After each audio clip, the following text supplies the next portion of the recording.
Bona tarda, us donem la benvinguda a aquesta trobada de Bacus Cooperativa d'aquest Sant Jordi confinat, des de casa.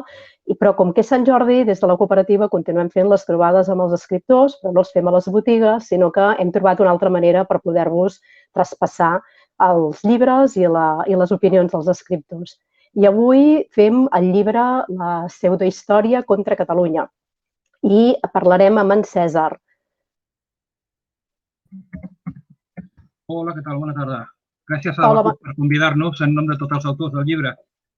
Hola, bona tarda, Cèsar. Tu ets ben bé, com dèiem ara, tu ets un dels 8 autors del llibre.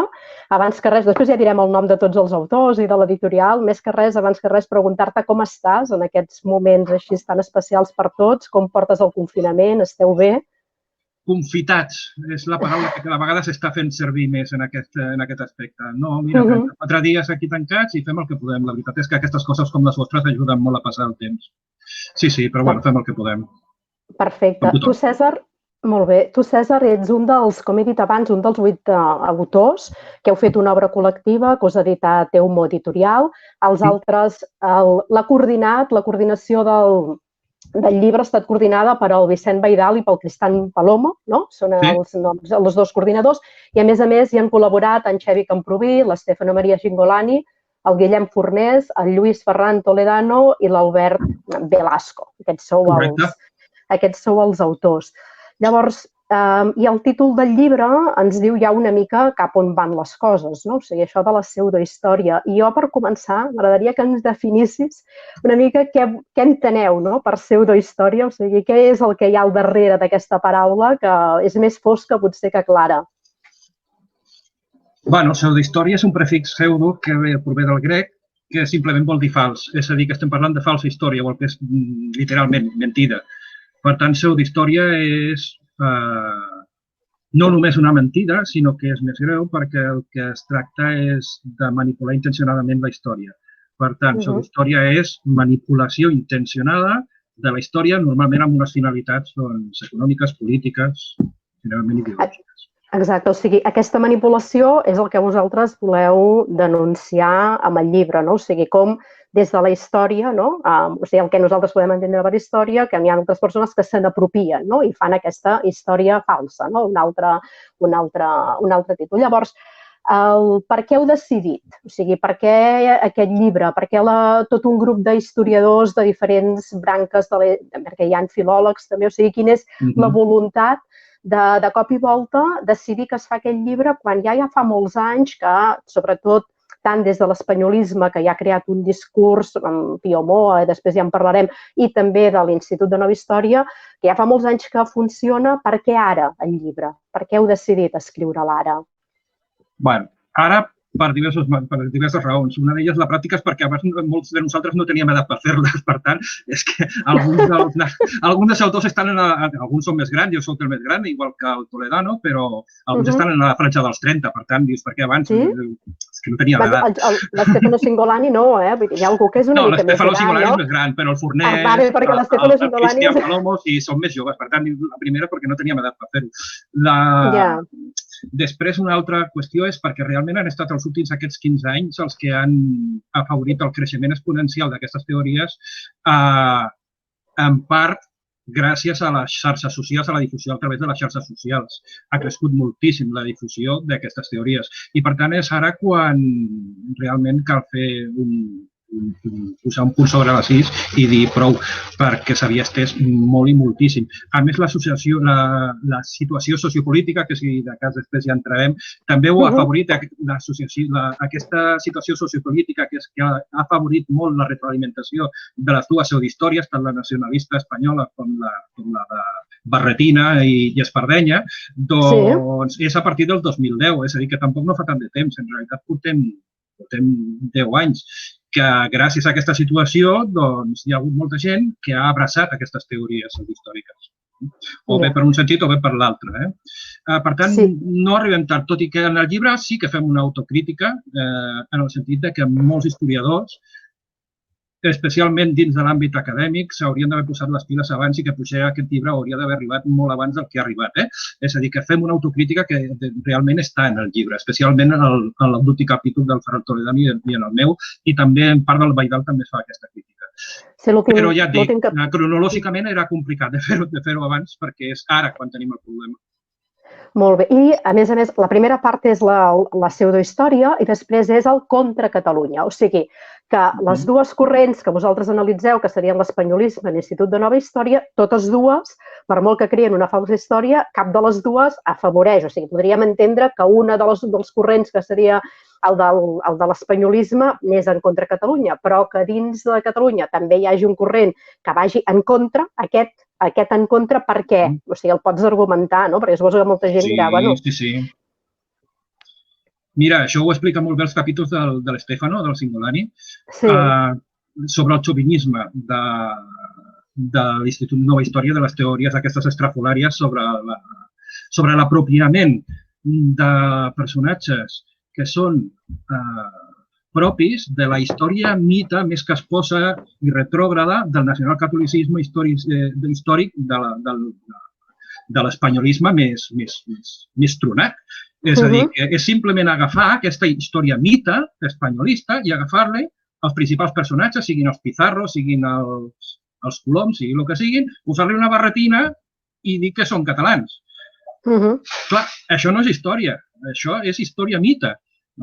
Per tant, a l'hora que estàs fent això, estàs ignorant la història de Catalunya, que ja és per si mateixa prou interessant, prou important, com per no necessitar d'importar elements que no són propis de la història de Catalunya i que tampoc no són propis de història. És a dir, els historiadors no estem barallant-nos cada dia on va néixer un personatge o l'altre. Això tampoc no vindria a cuento. Per tant, aquest xovinisme d'intentar agafar coses que no són teves i importar-les en realitat va també contra la pròpia història de Catalunya. Aquesta és un aspecte. Un altre és la credibilitat, que per això molts historiadors ens han aplaudit, perquè ja deien, ostres, ja era hora que algú s'hi posés. Perquè el prestigi de la historiografia catalana estava arribant a nivells de l'alçada del Batum. És a dir, que érem la riota quan se'n van a congressos internacionals o tot això, què? Ja heu trobat un altre català? Hi-hi-ha-ha, no? És a dir, estava arribant a nivells ja molt patètics. Aquest és un altre motiu. I després hi ha el principal motiu que justifica la presència de les dues tendències en el llibre, que és la retroalimentació. Aquestes potser, anava a dir de les més importants, però diguem-ne que és la que motiva la presència de les dues tendències en el llibre, és la retroalimentació. És a dir, al nacionalisme espanyol li va molt bé que hi hagi gent aquí que faci difondre aquestes teories, perquè ho generalitzen i aprenen la part pel tot. És a dir, pel nacionalisme espanyol, doncs, la història de l'Institut Nova Història, les tronades de l'Institut Nova Història, doncs són generalitzables a tot l'independentista. Per exemple, és la història de l'independentisme. Si tu busques articles, en veuràs a patar. No és la història de l'Institut Nova Història o la de quatre tronats que s'inventen les coses. No, és la història de l'independentisme. Però no directament, que això també ha sortit publicat, que és la història que s'ensenya a les escoles de Catalunya, que això ja és, el súmum del ridícul. Però allà s'ho creuen. Per tant, i això retroalimenta perquè als partidaris d'aquestes teories aquí ja els hi va bé, perquè es posen que el seu paper és de víctimes, que des d'una part del nacionalisme espanyol més intransigent i més ranci els ataquin amb ells com a dalils, els posa com a dalils de l'independentisme. Per tant, hi ha una retroalimentació que al final l'únic perjudicat és la societat catalana en general, perquè en conjunt ens estem passant unes teories estrafolàries que no tenen ni cap ni peus, i després, evidentment, la historiografia, perquè la historiografia i la història com a ciència no té absolutament res a veure amb tota aquesta discussió entre uns i altres que s'estan portant pel camí del Pedregar. Clar, perquè d'alguna manera gairebé semblaria que uns han inventat els altres, no? O sigui, com si tinguessin la necessitat de tenir com una contrapart per poder-se anar retroalimentant, no? Per aquí la voluntat tens, no? Sí, jo crec que algunes persones d'aquí, fins i tot de bona fe, van pensar que d'aquesta manera podien fer mal o d'alguna manera el nacionalisme espanyol, dient, mira, doncs ara tu el que te pensaves que era espanyol, doncs ara resulta que és català. Doncs acostumen a ser persones majors que van anar a l'escola a l'època de l'adoctrinament franquista i que tenen un fort ressentiment, que els van passar tot l'adoctrinament nacional catòlic a l'escola, i que ara, doncs, després de tot aquest ressentiment, que vingui algú i els digui, mira, doncs tot allò que vas aprendre resulta que en comptes d'espanyol era català, no? És al revés, fantàstic, no? Fantàstic, no? Jo entenc que molta gent ha caigut de quatre grapes per aquest motiu. En el sentit, en la part del nacionalisme espanyol, la cosa té molta més tradició i és molt més antiga. De fet, està molt més acceptada la seva història en l'estat espanyol que no pas a Catalunya, que està molt més focalitzada, això també cal dir-ho. En l'estat espanyol és molt més generalitzada a nivell popular i fins i tot acadèmic, i està molt més estesa i ni tan sols hi ha un gran qüestionament a nivell popular de teories pseudohistòriques que fins i tot són acceptades sense cap tipus de qüestionament. I a més és molt més antiga, que la catalana. Sí. A veure, vosaltres, una de les definicions del l'esquer, per voler entrar al llibre, poseu, és cert que Catalunya no va existir fins al Tractat de Corbeil de l'any 1258 o que va ser un comtat annexat i subsumit dins el Regne d'Aragó i que els catalans no van lluitar en la Guerra de Successió per defensar el seu autogovern? Són catalans Miguel de Cervantes, Marco Polo o el Cid? Aquestes són algunes de les afirmacions que vosaltres feu. I és cert que potser aquestes que són com les de l'Institut de Nova Història, potser amb poc coneixement històric es poden desmuntar, però les altres filen molt més prim, no? O sigui, clar, saber si el comtat de Catalunya... O sigui, a nivell popular, les persones, el coneixement d'història que potser tenim, no tothom té un coneixement tan elevat, no? Com ens han explicat la història, és el que dius tu, no? Com han explicat la història perquè ens creiem una cosa o una altra, no? Aquesta és una part de la... Mira, aquestes les hem triades perquè són de les més generalistes, les més usuals i les més comunes, potser.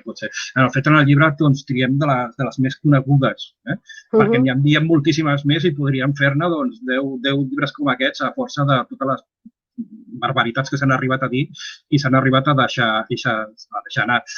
Per tant, hem fet una selecció de les més, potser les més conegudes. Sí, la del tema del Tractat de Corbeil és de les més recurrents per part del nacionalisme espanyol, perquè el que intenten dir és que Catalunya mai ha estat independent. Llavors, cal dir que la pseudohistòria sempre té un rerefons amb el present, té el que se'n diu ara presentisme. És a dir, que en realitat ells el que volen demostrar és que l'independentisme no té raó de ser. És a dir, tema actual. Ells el que volen dir és això. Llavors, el que fan és buscar en la història aquells arguments que a ells els vagi bé per suposadament utilitzar-ho com a argument per dir-te que l'independentisme no pot ser, que esto no es bueno. I quan no hi troben, s'ho inventen. Aquest és el gran problema. Quan ho hi troben, ho tergiversen, perquè el que fan amb aquests apriorismes és la tècnica del cherry picking que explica molt bé el Bailan en el llibre. Sí, això és una altra cosa que et volia explicar. Com es construeixen, no? Seleccionen només aquells elements que els hi van bé per al seu apriorisme per construir allò que justifiqui el que ells ja prèviament donaven com a cert. Ara explicaré el que és el cherry picking. Però, clar, el tema del Tractat de Corbeil ve d'aquí. És a dir, es tracta de dir que Catalunya mai ha estat independent. Que ha passat de ser un comtat dependent d'Aragó, a ser dependent dels francs, a ser dependents d'Espanya i ja està. Vull dir, van fer una seqüència així. I, per tant, la seva conclusió és que Catalunya no pot ser independent perquè mai ha estat independent. Això és una ridiculesa que segurament caldria fer un programa a part només per especificar això, però, en general, el que es tracta és d'un desconeixement profund del que és la ciència històrica, perquè nosaltres no anem a buscar justificacions al passat. Nosaltres el que anem és a conèixer el passat per comprendre millor el present. A la llibre també hi ha una mica de teoria del que és la pseudohistòria, perquè totes aquestes teories pseudohistòriques al final el que es basen és un desconeixement profund del que és la història com a disciplina científica. Nosaltres no busquem, com fan aquesta gent, arguments en el passat. El que busquem en el passat és coneixement per en l'actualitat, conèixer millor l'actualitat. I aquesta gent el que fan és buscar justificacions per al seu posicionament polític actual. Vull dir, res a veure. Això no és història, això és una altra cosa, és pseudohistòria. Ja. Molt bé. Llavors, això que deies del cherry picking, que t'ho volia preguntar abans, però ja que ho has tret ara, no? O sigui, d'alguna manera és construir un relat, no? El que ara està també tan de moda, i a partir de diferents elements, no? Que van construint agafar diferents coses que són veritat, no? Algunes, suposo, entenc que alguns fets històrics són veritat i estadístics, no? Bueno, depèn de si interpretes que una veritat a mitges és una veritat o és una mentida. Perquè, per exemple, el tema del Marco Polo que deies, no? Han agafat frases d'un llibre de l'historiador George Lerner, aquesta és la part que ha redactat el Baidal, el Vicent Baidal. Han agafat frases del seu llibre, les han tret de context, les han tallat per on s'hi han donat la gana, per dir exactament el contrari que en realitat del que diu en el llibre. Si jo llegeix un paràgraf sencer, diu exactament el contrari del que ells donen a entendre que diu, perquè agafen les frases i les treuen completament de context. Està tot reproduït, estan els apartats reproduïts i completament citats a dins del llibre perquè la gent ho pugui comprovar quina és la manipulació que s'ha fet. Doncs aquesta és una tècnica perfecta de cherry picking. El cherry picking simplement és dir, bueno, s'explica amb la metàfora de les cireres. Si tu agafes 3 cireres de color blau i només ensenyes a tothom aquelles 3 cireres i li dius a tothom que aquelles 3 cireres són de color blau i la gent no va a l'arbre a comprovar-ho, la gent acabarà pensant que les cireres són de color blau. Clar. Si la gent anés a l'arbre, és a dir, a la font, veuria que les cireres en realitat, per molt que hi hagi una o dues cireres blaves, totes són de color vermell. Doncs això és el cherry picking, és a dir, és seleccionar la informació que tu vols ensenyar i amagar automàticament la resta que no t'interessa perquè et contradiu per vendre una determinada postura o teoria. En el cas de, diu el Baidal, no són paraules meves, en el cas de l'Institut de la Història directament no és que les ensenyin blaves, és que directament se les pinten ells. Vull dir que ja és una cosa bestial. O sigui, la metodologia d'uns i altres és diferent, és el que dius tu ara, no? Uns seleccionen i els altres la pinten, no? O sigui, les maneres de crear aquesta pseudohistòria arriben per diferents camins. La de l'espanyolisme té una feina més d'història al darrere, de manipulació de la història, i l'altra ja és gairebé una inventiva, o no? O són molt semblants? La pseudohistòria és pseudohistòria aquí i com diria aquell en la Xina popular. I a la Xina popular, no, això ho entenc. Falsejar és falsejar, això ho deixem clar tots plegats. Vull dir, el tema aquest que has dit tu, que ho has explicat molt bé, que és uns les pinten i uns altres en trien, fan com una tria, espigolen molt, molt, molt i allò ho magnifiquen.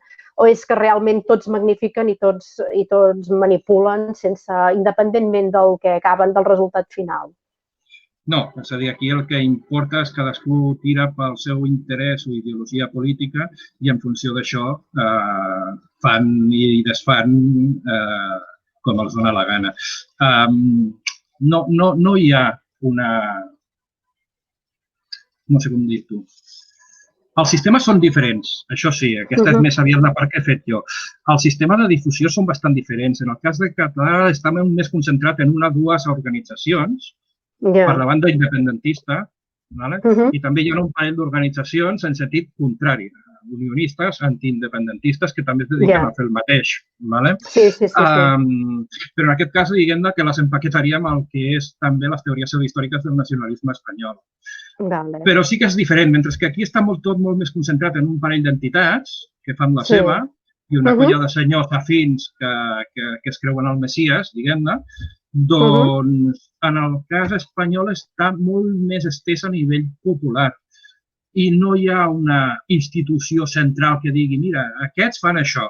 N'hi ha moltíssimes que ho fan, des de l'associació Francisco Franco, que fa pseudohistòria i està fent apologia del fascisme directament, del nazifeixisme encara, doncs des d'aquesta fins a la Real Acadèmia de la Història, o fins i tot hi va haver un estudi que surt també referenciat en el llibre de la Fundació Jaume Bofill, que va encarregar a uns historiadors que fessin la revisió dels llibres de text que es llegien a Espanya i van sortir coses que posen els pèls de punta. Amb tot i amb això, no és aquest el perill més greu que hi ha de la seva història a l'estat espanyol, sinó que són els grans mitjans de difusió els que fan més mal, perquè és el que arriba al conjunt de la població. Televisió, cine, això és el que fa molt mal. Això després t'ho vull preguntar. El motiu aquest, el què hi ha al darrere, no? Què mou això? Motius econòmics, motius polítics, motius... Quina és una creació d'un estat d'ànim a la població? Perquè, clar, al final això acaba arrelant, no? O sigui, l'esca, no? Què comença a encendre el foc? La voluntat que hi ha al darrere, no? Aquestes falsedats. Tots sabem que a vegades a partir d'aquí es creen estats d'opinió determinats i la gent reacciona o... Per anar de la mateixa manera que vas contra l'independentisme, també pots afeblir l'independentisme, si vols. O sigui, què creieu que és el que hi ha al darrere de tot això? Sobretot en el cas de l'espanyolisme. O sigui, la part de l'espanyolisme són més motius polítics o també hi ha altres motius que ho mouen? A veure, en el cas del nacionalisme espanyol més tronat, diguem-ne, la raó és bastant òbvia i bastant evident, molt ràpid. És a dir, es tracta de destruir les identitats dels nacionalismes que no són el castellà, principalment el català i el basc, arrel. Llavors, aquí, des que es va intentar crear un estat al segle XIX centralitzat, amb diferents intensitats, però sempre centralitzat, doncs es va haver de crear un discurs històric que el justifiqués. Aquesta seria, diguem-ne, la llavor. Això va anar fructificant en el primer terç del segle XX, amb una historiografia completament xovinista, la del Sánchez Albornoz, etc., i acabaria cristal·litzant-se en el nacionalsocialisme en la seva versió més bèstia. I aquesta és l'herència que tenim avui a nivell nacionalisme espanyol. Aprofiten amb noms i cognoms, en el llibre surten persones amb noms i cognoms, aprofiten qualsevol, fins i tot historiadors, acadèmics i suposadament savis i tot això, aprofiten qualsevol tipus d'oportunitat per carregar contra el nacionalisme català, contra el nacionalisme basc, contra els nacionalismes perifèrics perillosos que diuen ells. Per tant, la intencionalitat de la seva història a nivell espanyol és molt clara. Quina d'aquestes... Vosaltres n'heu explicat diverses i és les que hem començat, però per tu, si n'haguessis de triar una, tant de la banda de l'espanyolisme com de la banda d'allò, quines són les teves, les que t'agraden més o les que creus que són com més... Et deixo allò tant en plan inventiva com de les més que poden fer més mal, o sigui, perquè a vegades fan riure però també poden fer molt mal al darrere. O sigui, quines explicaries tu, compartiries, perquè la gent tingués ganes de llegir el llibre, voleu saber la veritat o voleu veure què hi ha al darrere d'això, quines agafaries? Jo les agafaries totes, fins i tot les que no han pogut estar en el llibre, perquè si no et cauria el peu i te'l deixaria pla, del gruix que seria. Jo les agafaria totes. A veure, a mi és que la seva història realment, perquè en soc molt conscient, és un perill. I realment, quan sento moltes coses, primer potser em fa gràcia, però llavors em talla el riure, no? Perquè penses, és que la gent s'ho està creient. Aquest és el problema.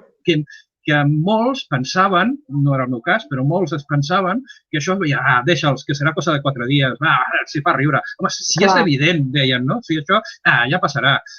I no ha passat. No només no ha passat, sinó que s'ha retroalimentat i ha crescut exponencialment. D'aquí el motiu del llibre. Llavors, coses que tu, quan l'escoltes en conferències, el Vilbeny o el Luis Mandado, tots aquests fan riure, per exemple, borrades, com que el català ve de l'hivern, per exemple, o que els romans van passar per aquí 4 dies i no van fer res. Això, literalment ho diu, i es queda tan ample. Vull dir, en el llibre estan recollides aquestes borrades. O les suposades catalanades, això el Guillem Fornés n'ha fet també un resum, n'ha estudiat moltíssimes, però en el llibre n'han posat un resum. És boníssim, perquè les suposades catalanades que diu que han trobat, doncs una, per exemple, és la del verb tornar, no? I clar, aquesta paraula, diu ell, que provendrien, la seva teoria és que aquestes paraules provendrien del català, serien catalanades, no?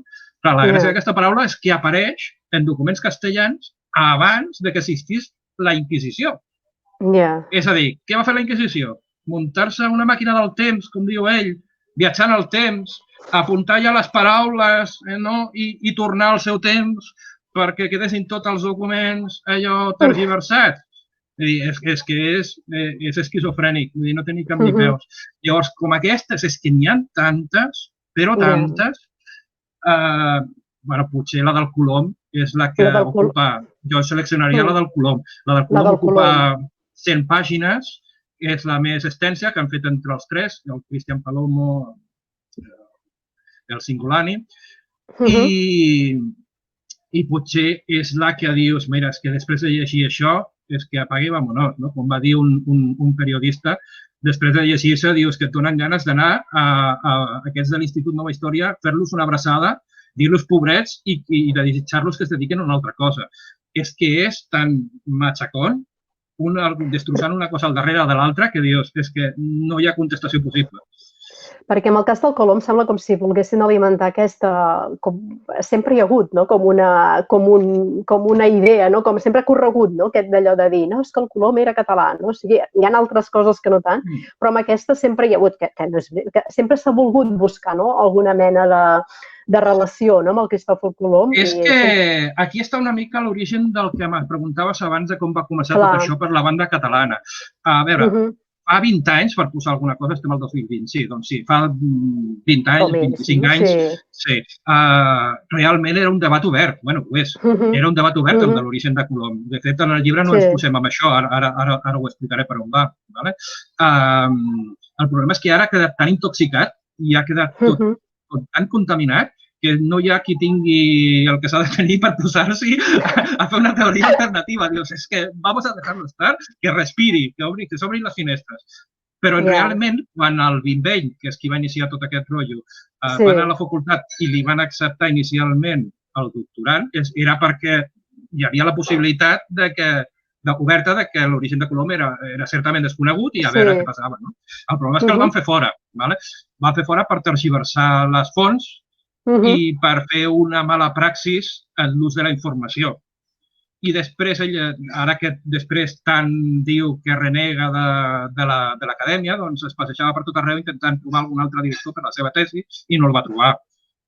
És a dir, que el que va començar, i ara te responc l'anterior, el que va començar aquí a Casa Dojo segurament com un rebot personal, va acabar convertir-se, doncs, ara jo més. Ara jo més, i ara vaig a fer-la més grossa. I va fer el llibre, va tenir èxit, es va crear l'associació, etc. Primer a través dels estudis colombins, a través del Òmnium Cultural. Allà ja van veure que no hi havia res a fer, és a dir, que era un cul de sac i la seva teoria no va seguir. Com que ell era més radical, doncs va muntar-se la seva pròpia associació i així va començar la cosa. Primer amb el Colom i després, com que va fer-ne un sistema, un mitjà de vida d'això, doncs va anar creixent, especialment a partir del 2010, el nombre de persones susceptibles de ser catalanes fins a arribar a un punt ja que fins i tot busquen personatges a Europa i espera't, perquè jo crec que al final Stalin i Mussolini seran també catalans, perquè ja ha posat a triar personatges nefastos de la història com... Aprofitem, perquè aquí ens hem anat embrancant. De tot arreu i se m'ha apagat el router. Em sap molt de greu. I llavors ara m'he connectat en el de Llonses i ara em connecto també per l'ordinador. Estem en directe, ja, César? O sigui, estem connectats, Vinga, som-hi. Seguim. Tu, per on t'anava? Anàvem que ens havies explicat com una part del que tu, un dels casos, ens havíem centrat en el Colom, en un dels casos d'aquests de la pseudohistòria de l'Institut de Nova Història, i et demanava un dels casos de l'espanyolisme, no? Amb quin tu creus, vull dir, et ve més de gust compartir, no? Tant pel mal que pot fer, com dèiem abans, com per los rebuscats que a vegades poden acabar sent els arguments per crear aquestes pseudohistòries, aquestes falsedats. Sí. Et deixo, que situa't, tranquil. Situo, no? És perquè no se sentia el retorn. Em sembla que no se sent res, no, ara, de retorn al mòbil? No, està molt bé, Sí? Vale. Doncs ja està. Doncs, a veure, sí, la part més important... Ara deus tenir les dues coses connectades, pot ser? Que el mòbil i l'ordinador? Ho dic perquè sembla que s'acopli una mica. A veure... Això no. César, perdona, des del mòbil surt d'aquí de la connexió, des del mòbil surt d'aquí, de la connexió. Vale. L'he apagat directament el mòbil. Vale. Ara millor? Sí. Vale, doncs ara millor. Perfecte. Per on t'anàvem? Vale. Havíem acabat amb el cas del Bilbeny i de l'Institut de Nova Història i tot el procés de com havia sortit. Havíem fet l'enllaç dient que a vegades hi ha uns motius que poden donar peu a fer una historiografia correcta i dins d'una tesi doctoral i dins del marc universitari i com se n'havia anat, no? I llavors havia creat tot aquest allò tinglado, per dir-ho d'alguna manera, sobre el Cristòfor Colom. I ara el que et demanaria seria l'altre, o sigui, com la part d'Espanya, perquè potser nosaltres no ens acaben d'arribar. Jo crec que els discursos, després això també t'ho voldré preguntar, perquè a vegades hi ha discursos espanyols que potser nosaltres tampoc no en som del tot conscients del que s'escriu o del que es diu en aquests aspectes. Un que ens en puguis comentar o compartir. Clar, potser el més tronat, per dir-ho així, és el famós mapa, suposadament medieval, datat del 1935, que es fa servir com a argument, és molt fàcil de trobar per les xarxes, per dir que Catalunya no havia existit mai en època medieval, perquè realment en aquest mapa, del 1935, no hi surt Catalunya, però sí que hi surt Aragó. I aquest mapa ha estat, compartit desenes i desenes de llocs web. Per a sorpresa dels mateixos responsables de la botiga del Museu de la Biblioteca Nacional de França, perquè resulta que és un souvenir que es va crear el 2001 i que és completament inventat. I quan se'ls va dir, escolti, aquest mapa és veritat, encara riuen. Doncs el nacionalisme espanyol, i el pots trobar fàcilment, vull dir, poses mapa Catalunya 1235. No és tant, no és tant, no és tant. Doncs, a aquest nivell surrealista hem arribat. I, a més, no cal fer un gaire esforç, vull dir, no cal ser un gran especialista i aquest és el gran tema de les mentides, no? És a dir, hi ha gent que creu perquè s'ho vol creure. No cal ser un expert per veure que aquest mapa és més fals que un bitllet de 100 euros amb la efígie de Mortadelo i Filemón. És a dir, que té uns perfils tan detallats que era impossible pel segle XIII. Els quadres en text estan en un perfecte francès completament actual, contemporani. Res a veure amb un francès del segle XIII. I després, evidentment, hi ha anacronismes, com que ja s'anomena el 1235 Lluís IX com el sant, quan faltaven 40 anys encara perquè el nomenessin sant. Vull dir, coses d'aquest tipus. És a dir, aquest mapa es comparteix per tot arreu a la xarxa per intentar demostrar el que deia abans, que Catalunya no existeix. Tot i que el que ens importa directament a nosaltres del nacionalisme espanyol és la part que es fa referència no només contra Catalunya, sinó perquè, a més, això se retroalimenta. Clar, aquí hi ha una cosa que és... Digues.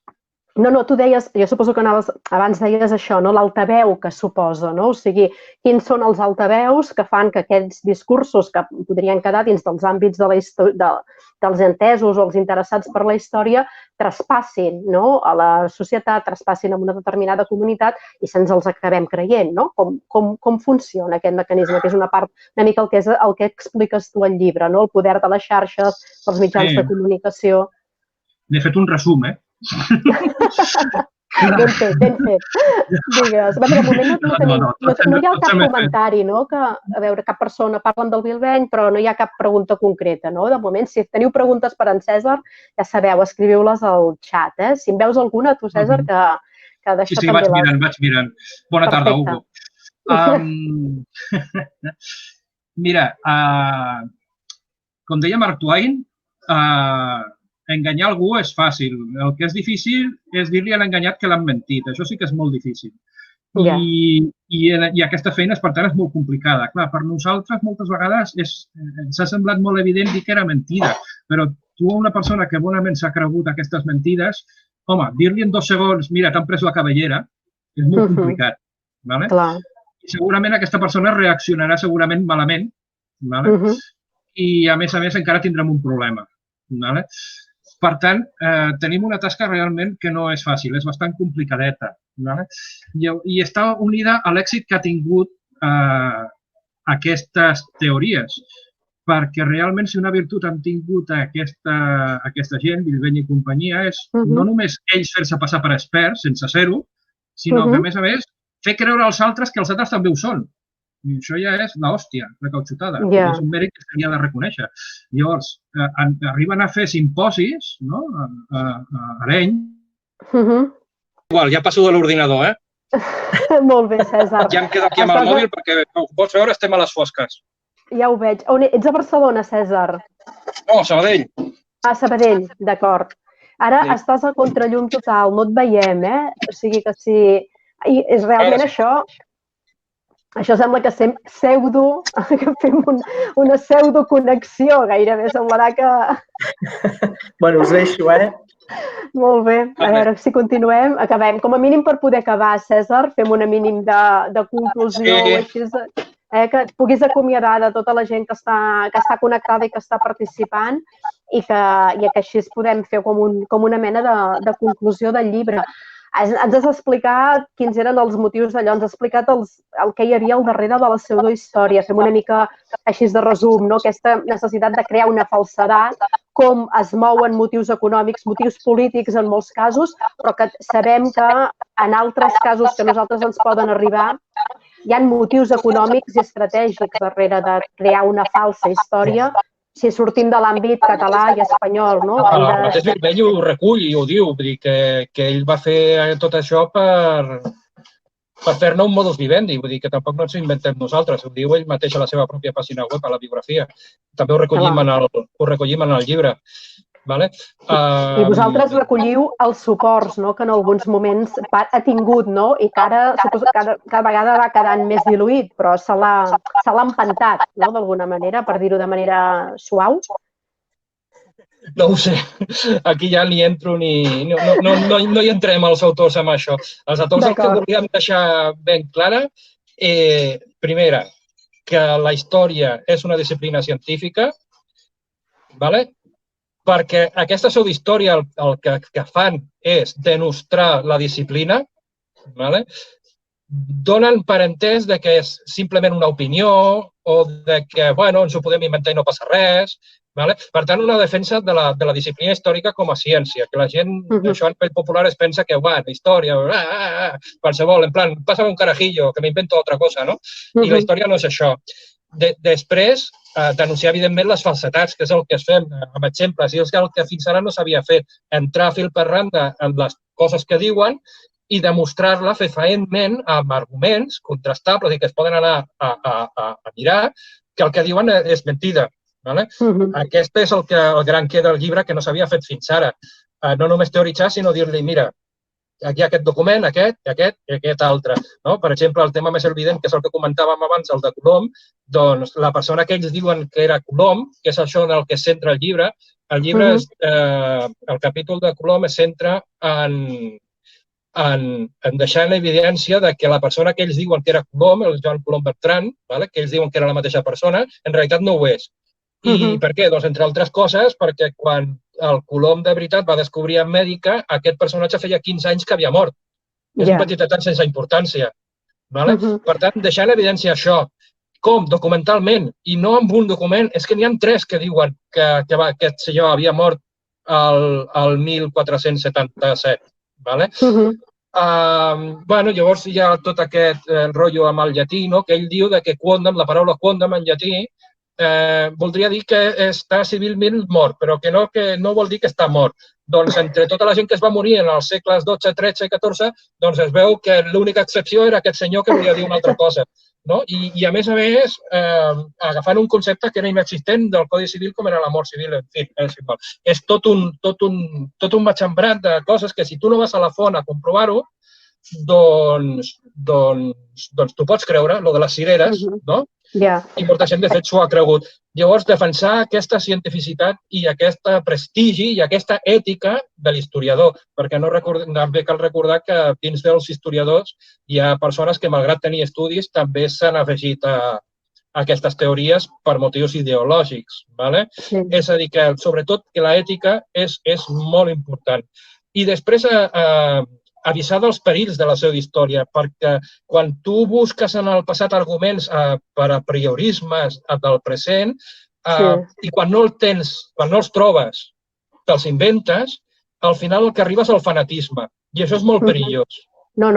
El fanatisme és molt perillós, perquè totes les pseudohistòries que en el segle XX en tenim uns quants motius que hi ha hagut han acabat donant suport a totalitarismes i autèntiques bajanades. I suposo que tots en el cap ens tenim algunes. Totes estaven basades en pseudohistòries. Per tant, és un perill molt gran que existeixin aquestes pseudohistòries, encara que siguin a nivell de l'Institut Nova Història. I després, com diu el Cristian Palomo, perdona, però per afegir una altra qüestió de la importància del llibre, el que diu el Cristian Palomo, diu, home, és que a més, els nostres avantpassats jo crec que es mereixen una historiografia molt millor. És a dir, per respecte a la nostra pròpia història, no podem permetre que es tergiversi i que es manipuli d'aquesta manera tan barroera per mentir-li a la gent el nostre passat, perquè es mereixem una cosa millor també en el nostre present. Perquè això és el fet aquest de donar valor a la història. Vosaltres feu com una crida a que les persones, els estudiosos, que publiquin, que comparteixin, que sigui fàcil poder arribar a les fonts, perquè tu dius, una mentida se la creu un 70% de la gent, no arriba més fàcilment, la veritat costa molt més d'arribar, o sigui, ens creiem més i es difonen més ràpidament les mentides que les veritats, i l'acadèmia a vegades comparteix poc, a l'hora del coneixement. Això està molt relacionat amb l'efecte aquest Kruger, que en diuen ara, que és la falsa percepció que ets un especialista en alguna temàtica, i aquesta gent realment s'acaben creient les seves pròpies mentides. Aquests estudis estan creats per a Twitter, es van fer per a Twitter, i si realment les mentides creixen, s'expandeixen enormement més ràpidament que les veritats. Això també està relacionat amb el que et comentava abans de que és molt més difícil dir-li a algú que l'han mentit que dir-li que és veritat. Una cosa que no que dir-li que l'han enganyat. Està completament relacionat. Clar, quan tu t'inventes aquestes coses, dona la sensació que estàs per sobre del bé i del mal, que tu ja estàs, que ja has passat a un altre nivell i que ja pots... Et creus les pròpies mentides, no? O sigui, t'arribes a creure les pròpies mentides. Aquesta gent se creu les pròpies... De fet, ja estan argumentant mentides que estan basades en les mentides de les mentides. És a dir, perquè la seva primera mentida era que la censura universal que havia durat 5 segles i que havia esborrat la memòria d'un suposat imperi català que havia dominat el món en època moderna. Aquesta era la censura totpoderosa i colossal que defensaven ells. Això és impossible de demostrar, a part que no tenia cap d'IPOs i que és una borrada. Com que això no ho podien demostrar, van començar a intentar demostrar-la per la porta del darrere. És a dir, intentant fer veure que determinats personatges eren catalans. Per dir, veus com l'han manipulat? Com que això tampoc no se'n sortien aquí, llavors han anat allà la mentida sobre la mentida. Ells sí que s'ho creuen.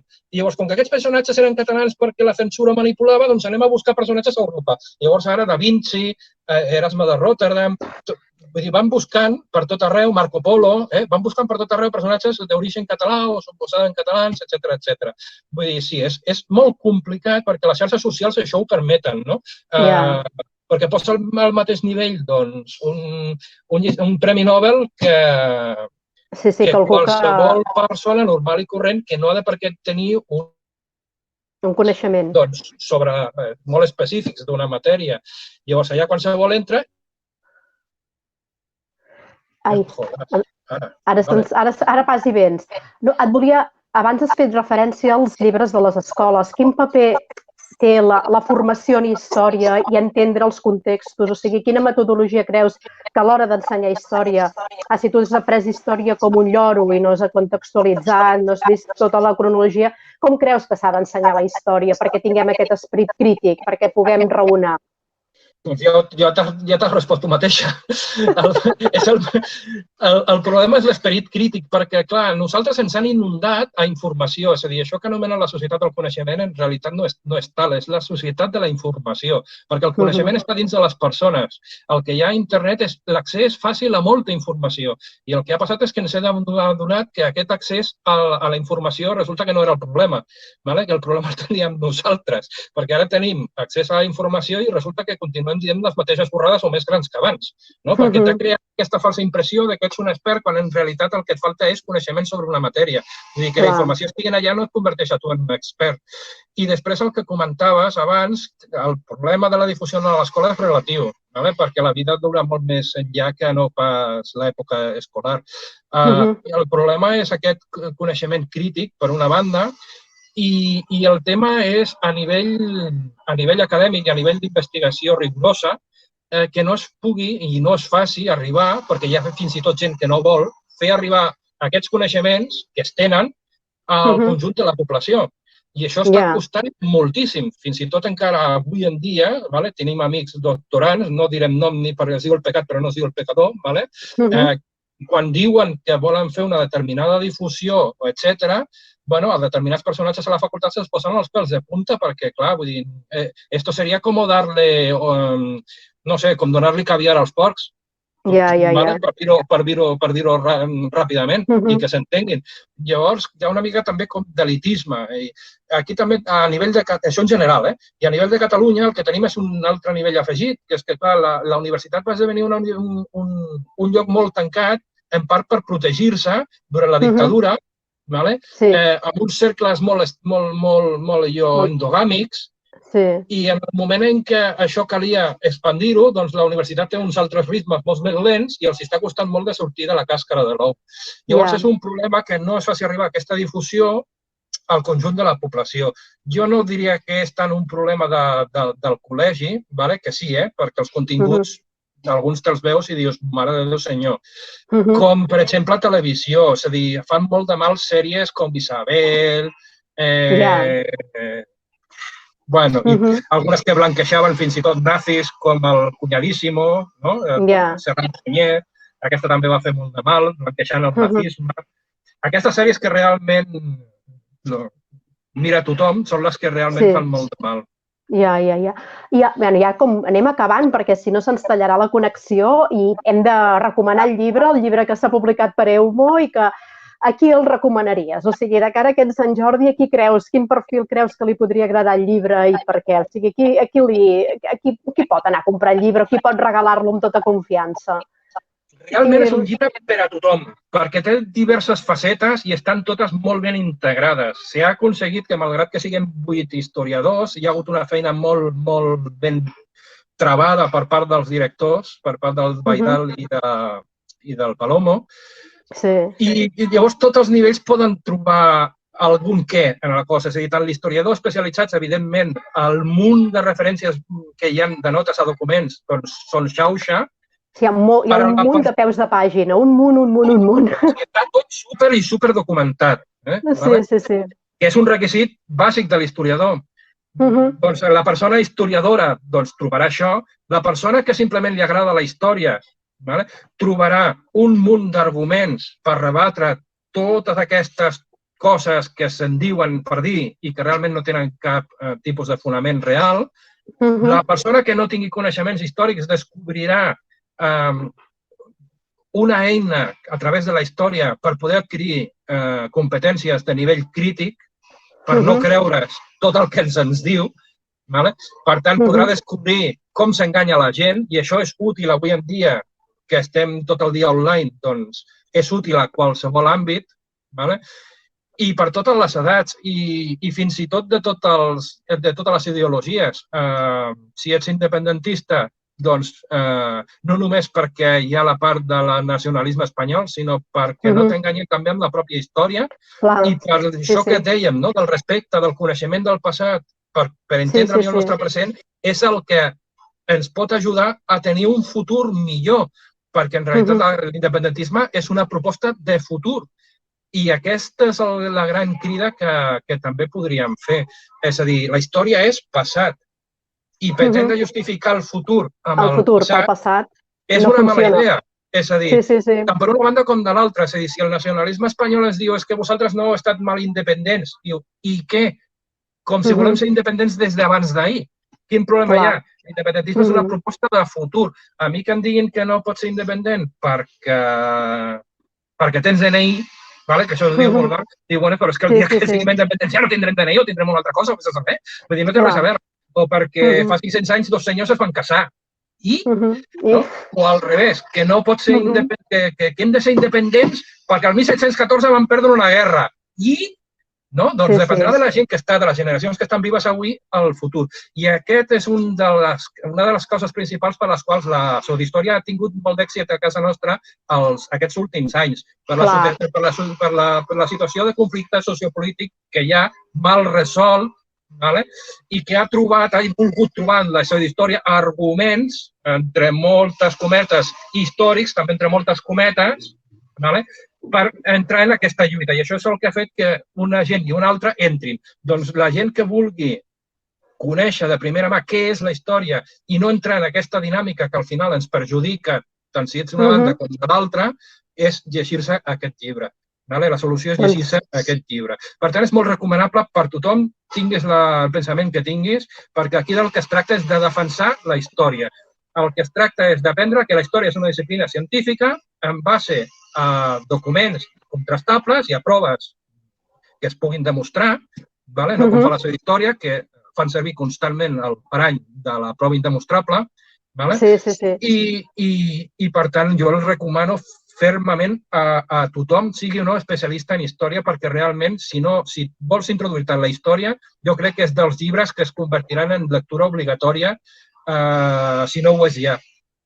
Molt bé, doncs mira, ens has convençut, o sigui que és un llibre per tothom, que ningú li espanti el nombre de pàgines que té 400 pàgines, no és un llibre prim, és un llibre gruixut, però, com diu en Cèsar, hi podem entrar des de diferents lectures a un llibre publicat per Eumo, que el trobareu a Bacus Online i que fins al dia 23 d'abril el 5% de la venda del llibre va destinat al projecte Covid del Jaume Corono. I a partir d'allò podeu trobar les llibreries quan tornem a obrir, que esperem que sigui ben aviat. Moltíssimes gràcies, Cèsar. Disculpa que hem tingut allò una conversa accidentada, però ja em fa l'efecte que ha sigut molt interessant per totes les persones que s'hagin connectat. Moltes gràcies a vosaltres per convidar-nos en nom de tots els autors. Moltes gràcies a la gent que s'ha connectat. Ara des del mòbil no puc veure el xat. Perdoneu per les incidències climàtiques. I sobretot hem fet referència al punt aquest, al descobrir una mica que hi ha al darrere de l'Institut de Nova Història i el mal que pot haver fet en algunes coses al cas d'en Virrey. Això ha hagut una part per aquesta banda, d'acord? Doncs moltíssimes gràcies a tothom. Gràcies, Cèsar. Que vagi molt bé. Gràcies a tu. Adéu. Doncs moltíssimes gràcies a tots per haver seguit aquesta conversa amb en Cèsar sobre el llibre Pseudohistòria d'Eumo Editorial, que podeu trobar a Bacus Online, i disculpeu les molèsties de les connexions que hagin pogut tenir durant l'emissió. Demà continuem amb més presentacions de llibres i el dia de Sant Jordi a tot el dia amb tots vosaltres. Moltes gràcies.